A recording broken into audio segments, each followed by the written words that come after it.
ஆசிரியர் பெருமக்களே, நம் தமிழக வரலாற்றிலேயே நம்ம மாநிலத்தில் இதுவரைக்கும் இந்த மாதிரி ஒரு சம்பவம் இதுவரைக்கும் நம்ம தமிழக வரலாற்றிலே நடந்ததில்லை.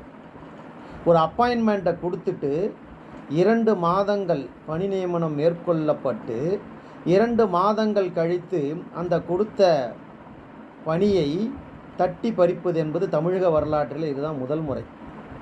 கொஞ்சம் சிந்திச்சு பாருங்கள். ஒரு பணியிடத்தை அப்பாயின்மெண்ட் கொடுத்துட்டு 2 மாதங்கள் கழித்து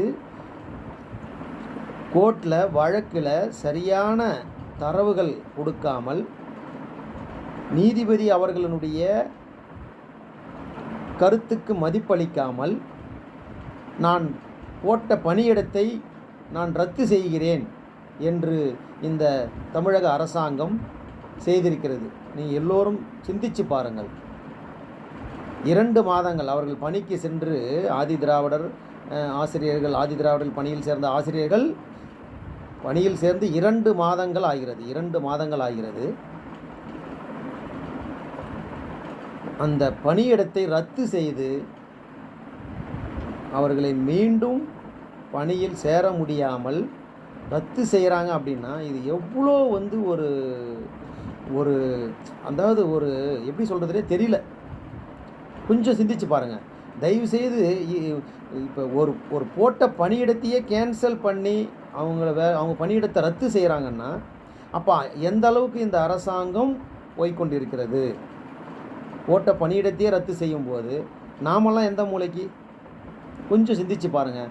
தயவு செய்து யாரும் வீட்டில் இருந்து விடாதீர்கள். தயவு செய்து எல்லோரும் போராட்ட களத்திற்கு வாருங்கள். தயவு செய்து, அதனால தான் சொல்கிறேன்.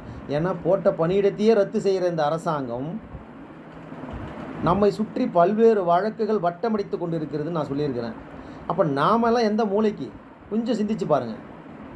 அதனால் தயவு செய்து அனைத்து இருபால் ஆசிரியர் பெருமக்கள் அனைவருக்கும் நாளை பிப்ரவரி 4 திருச்சி மாநகராட்சி மாவட்ட கலெக்டர் அலுவலகம் அருகே நடைபெறவுள்ள பிடி/பிஆர்டி நியமனத் தேர்வு பட்டதாரி ஆசிரியர் கவன ஈர்ப்பு ஆர்ப்பாட்டத்தில் அனைத்து இருபால் ஆசிரியர்களும் கலந்து கொள்ளுமாறு அன்போடு வேண்டி விரும்பி மீண்டும் ஒரு முறை உங்களை வேண்டி கேட்டுக்கொள்கிறேன். ஒரு சிலரால் வர முடியவில்லை என்றாலும் உங்களின் சார்பாக உங்கள் வீட்டில் ஒருவரை அனுப்பி வைக்குமாறு வேண்டி விரும்பி கேட்டுக்கொள்கிறேன். நன்றி.